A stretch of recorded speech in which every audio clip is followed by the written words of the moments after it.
বিয়ের আগে যেই কাজগুলো একদমই করতে চাইতাম না, এখন কিন্তু সেই কাজগুলি করি। খুব সহজে করতে না পারলেও একটু, একটু কিন্তু ট্রাই করি। আর এটাই মনে হয় মেয়েদের জীবন। তো আমি কিন্তু এই লাইফটাও এনজয় করছি, কারণ আমার হাসব্যান্ডকে রান্না করে খাওয়াতে আমার অনেক বেশি ভালো লাগে আর সে খেতেও কিন্তু অনেক বেশি পছন্দ করে। সো হ্যালো এভরিওয়ান, আসসালামু আলাইকুম। আশা করি তোমরা সবাই অনেক ভালো আছো আর আমিও অনেক ভালো আছি, আলহামদুলিল্লাহ।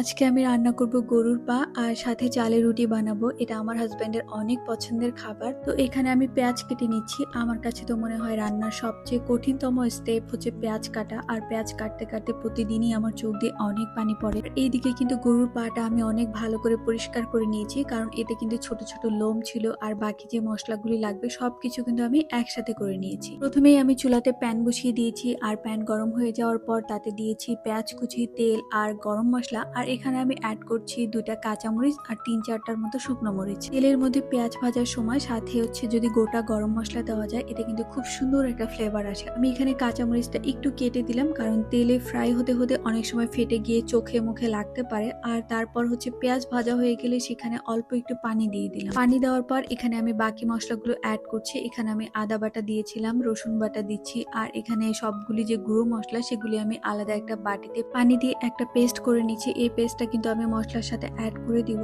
তো এখানে কিন্তু দেখা যায় সব ধরনের মশলা আমি দিয়ে, এখানে আমি দিয়েছি হলুদ গুঁড়ো, মরিচ গুঁড়ো, জিরার গুঁড়ো, ধনিয়ার গুঁড়ো আর গরম মশলার গুঁড়ো। তো সবকিছু একসাথে আমি ভালো মতো এখন কষিয়ে নিব।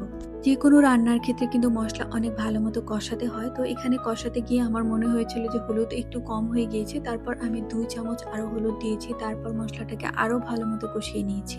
এটা কষানো তখনই হবে যখন দেখা যাবে যে তেল উপরে উঠে আসছে। তো তারপর কিন্তু আমি যে ধুয়ে রাখা পাশ সবকিছু আমি একসাথে দিয়ে দিচ্ছি। আমার আসলে প্যানটা অনেক ছোট হয়ে গিয়েছিল যে আমি নাড়তেই পারছিলাম না। এটুকু পারা যায় নেড়ে চেড়ে, মানে আমি চাচ্ছিলাম যে মশলাটা যেন এই মাংসের গায়ে খুব ভালো মতো লেগে যায়। তো এভাবে করে আমি বেশ কিছু সময় ঢাকনা দিয়ে রান্না করি। তারপর ঢাকনা খুলে সবগুলি মাংস আমি প্রেসার কুকারে দিয়ে দিই। আর আমার প্রেসার কুকারটাও এত বেশি ছোট যে সবকিছু বাইরে পড়ে যাচ্ছিল। প্রেসার কুকারটা আমার অনেক পছন্দের একটা প্রেসার কুকার, কারণ এটা আমার নানুর ইউজ করা প্রেসার কুকার আমি ইউজ করছি। আর এই কারণে এটা আমি ছাড়তেও পারি না।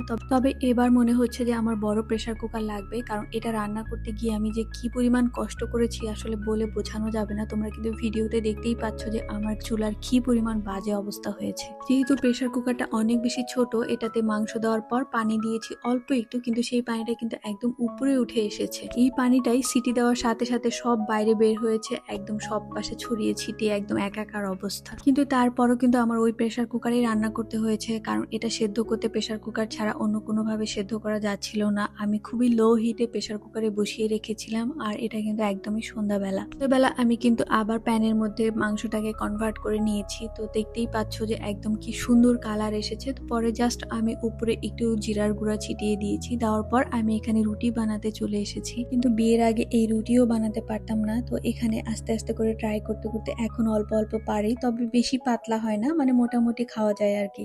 রুটি বানাতে কিন্তু অনেক সময় লাগে আর এটা ভাজতেও অনেক সময় লেগে গিয়েছিল। অলমোস্ট রাত 11টা বেজে গিয়েছিল আমাদের খেতে খেতে। আর দেখতেই পাচ্ছ যে কি অবস্থা আমার কিচেনের। তারপরও আলহামদুলিল্লাহ যে আমি সবকিছু খুব সুন্দরভাবে করতে পেরেছি, কোনো কিছু তেমন ওইভাবে নষ্ট হয় নাই। আমার হাজবেন্ডও অনেক বেশি পছন্দ করেছে, বলেছে যে অনেক মজা হয়েছে আর রুটিগুলিও কিন্তু অনেক বেশি সফট হয়েছিল। তো আজকের ভিডিও এই পর্যন্তই। দেখা হচ্ছে অন্য একটা নতুন ভিডিওতে। সেই পর্যন্ত তোমরা সবাই অনেক ভালো থেকো, সুস্থ থেকো। আর ভিডিওটা যদি তোমাদের ভালো লাগে প্লিজ একটা লাইক